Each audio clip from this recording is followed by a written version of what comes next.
What's up, guys? It's Chris Moulton, Andrew Martin. It's the Union Report. We're sitting down today with Xavi Gnaulati. How you doing today? I'm good, thank you. Thanks for having me out. Yeah, dude, it's been a while, and as we work our way through, you were one of the names we're like, can we get Xavi? Can we get Xavi? Can we get Xavi? So finally, we got you here, and so you're from San Diego, California, right? Mm-hmm. Correct. So a place that's near and dear to me. I spent 5.5 years down there during my 9 years of Navy service. What was one of the things about San Diego that's very different than Monterey? Besides the weather, because that's low-hanging fruit. Yeah, like football-wise or like outside of football? Anything. There's, obviously the weather is something to mention. It's a little sunnier there year-round. But I wouldn't say there's too much. The people in both places are super welcoming and nice. I would say there's, the beach close here, a beach close in San Diego. So there's a lot of similarities, and that's why I think I settled in quickly. Nice. Yeah. Andrew? Yeah, so if my research is correct, when you first started with the San Diego Loyal, one of your first matches, if not the first match, was a friendly against the MLS LA Galaxy. Yeah. As a younger player, particularly at the time, what was that like to kind of jump into the fire and you're facing off against MLS players? Yeah, no, that was crazy to look back on. At the time, I believe I was 16, so going into it, still didn't even settle with me. I didn't think much of it, but definitely looking back, it was a unbelievable experience to play against high level players, and that situation is something that I take and try and improve on all the time. Awesome. Nice. I want to piggyback on that. Andrew and I have long been begging for an international friendly, and when you were down at the Loyal, you guys played against Dortmund, a Dortmund that actually went on to play in the UEFA Champions League final that year. Yeah. What was that experience like? I mean, being on the pitch with the likes of Marco Reus and guys like that. No, that was crazy. Like you said, they went all the way to Champions League final, so getting to play against one of the best teams in the world at the time was not many people get to say that. So that's something that I'm super blessed to be able to have done. And watching that game back, still looking at what they did different to players like me or other players on the team, you really look at it. It's just the little things that they do. They're very consistent with what they do, and they're ruthless as well. So that's something that definitely I take and look at. And do you think it was because they played against you and your level of talent that was what catapulted them to the Champions League final? Crazy question. I'm not gonna say that, but maybe it did. Maybe Every it little helped bit them. helps. Yeah. Andrew? So something I'm interested in is you've definitely had some really, in my opinion, cool influences throughout your career. I know your dad was your coach growing up with San Diego. Landon Donovan, a U.S. soccer legend, held, I believe, different positions, coach, sporting director. Yeah. Here you've got Jordan Stewart. So in particular with Landon and Jordan, one being a U.S. guy, one being a European guy, what kind of differences or similarities can you tell us about with their styles in terms of instruction or coaching or influence? No, I mean, super thankful to have both of them. Like you said, Landon, Jordan, also Simon as well.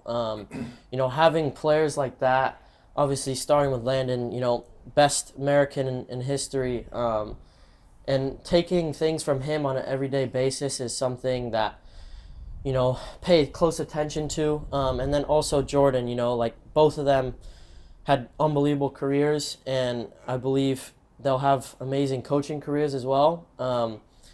And something that's similar with them is they're both top professionals. They were at the highest level, and they take that to here. So that's something they're unbelievable professional, top guys, and that's something that you got to learn from, day in, day out, just sharp on it every day. They're present every day, and that's something I look up to for sure. Nice. And so I want to ask you, Xavi, when did you know that you wanted to pursue football as a profession? Yeah, ever since I was little, just like a lot of people, want to be a professional soccer player, want to be. But I would say, once I started getting in that environment in San Diego when I was 15, 16, even then it was like I really want to be a professional, but I wasn't like, like I have to be. And then, I would say it got even more real when I was turning 18. It was kind of the decision between college and professional, and that's when it became real. Like, this is what I want to do. This is my passion, and yeah, ultimately that's what I decided to do. And to follow that up, what was it like for you to have that first contract come from a hometown club like the Loyal? Yeah, obviously very special. Having so much family there, so many friends there, unbelievable support from the top of the club all the way to the fans over there. It was a great experience, and then I think that really set me up, to be here, in a being club like this, and obviously we're pursuing really really big things this year. So, that's something that's helped me catapult me to here. Nice, Andrew. Yeah, so I'm a couple years older than you, right? And patience is still something that I struggle with. And I'm just curious, you came to the professional game, particularly at a young age. How difficult is it to be patient since I know I always want to, when I start something, I want to like immediately be master of it, be on top of it and whatnot. How difficult is it to be patient, and how do you manage that for yourself? Yeah, that's one of the hardest things for footballers, especially young footballers, because everybody wants to go out there and play. Everybody believes they can help the team and do that. So, it's like you said, patience is key. Maybe older veteran players in your position, how can you learn from them? How can you take things from their game and implement it in yours? That's super important. So always trying to, ask around. I've got unbelievable players in my position. You've got Anton, Adam, Elijah, all those guys. Obviously, they're my guys. Adam especially, trying to take things from them and implement it. So, yeah, I would say that's being patient and trying to learn from all these players. And right now, where you are in the stage of your career, is there one thing, if you can kind of like look at the totality of everything, something that you feel like you want to or need to work on more than anything else? Yeah, I mean, obviously with my position being more of an attacking player, it's always got to be, the final pass, the final action, goals, assists is important. And that's what comes with a position. So, obviously still trying to work on that. I think I can improve on that. So, trying to, do extras when I can, when the body feels good, and work on that kind of thing. Yeah, we saw you out here actually after normal training working on some corners and stuff. So one part of your game that has always stuck out to me, and I will be 100% honest, man, when you hit that brace against us when you were with the Loyal, dude, I was crushed, man. I was so crushed, Sorry bro. about that. We were trying to get into the playoffs. We needed a W there, but Yeah. one of the things that stuck out to me about your game is the ability to create separation. Has that always been something that you've prided yourself on? Yeah, for sure. I've always worked on that. With my dad, that's something that's like, I'm obviously not the fastest player, the most athletic player, but creating that separation is what you need to create that shot or create that final pass. So that's something, quick change of pace, and that is super important to me. Nice. Yeah, I was telling Andrew before, we were regaling a few times where I've been like, Xavi's wide open in the middle, just pass it to him. So, Yeah. Andrew. Yeah, so my last question before our rapid fire, unless Chris has anything else, is just out of curiosity, I believe you had a couple of teammates that kind of came with you from San Diego, and Carlos and Alex Lara, is that correct? No, not Lara. Okay, but- so Guzman. Yeah. Did that help at all in terms of the transition? Because I can imagine that you were going up against him fairly frequently in practice with San Diego. Yeah, he came to San Diego actually the last year, about halfway through summertime. But as soon as he came in, obviously, he's had an unbelievable career, and he's a veteran player. He's a leader, so definitely having him come at the same time as me helped me settle in. Knowing I have somebody there for me on and off the pitch is huge. So, yeah, he's got so much experience and stuff like that. It's important to learn from. One last question before we do the rapid fire. I've become more and more intrigued as these interviews go on.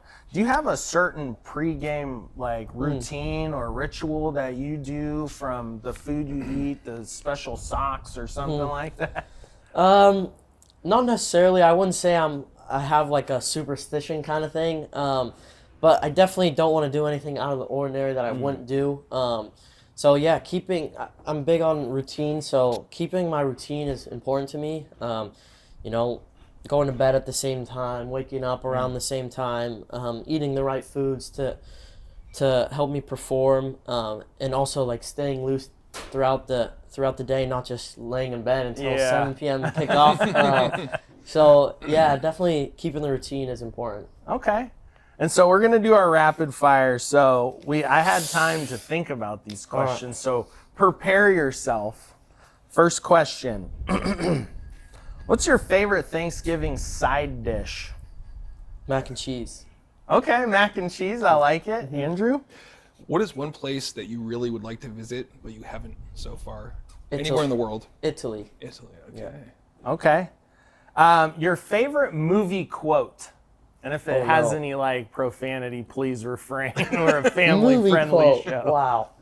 Wow. There's actually one. It's like life is like a box of chocolates. You don't know what you're gonna get out of it or something. Yeah, you're pretty close to that. Forrest Forrest Gump? Gump. Yeah. Yeah, that's a funny one for sure. I'm not saying I believe in that, but yeah, that's a funny one. Andrew?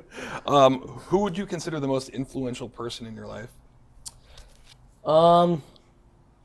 It's a tough one. I would have to say both of my parents. I would say on the field, my dad has been the most influential, but off the field, helping me with my mindset and stuff, my mom, very important as well. Always need a rock to lean on. Yeah, definitely. exactly. Okay, last rapid fire question. If you had a website, what would your domain name be? Something that speaks to your personality. It's a good question. Wow. Not so rapid fire. Huh? I would say my friends back home nickname kind of is Dino, so maybe I'll say that. Okay, awesome.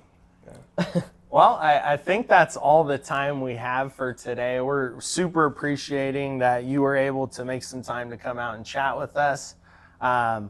So I hope you guys enjoyed the interview, and we look forward to seeing you guys next time. See you next time, guys. Thank you. Thank you.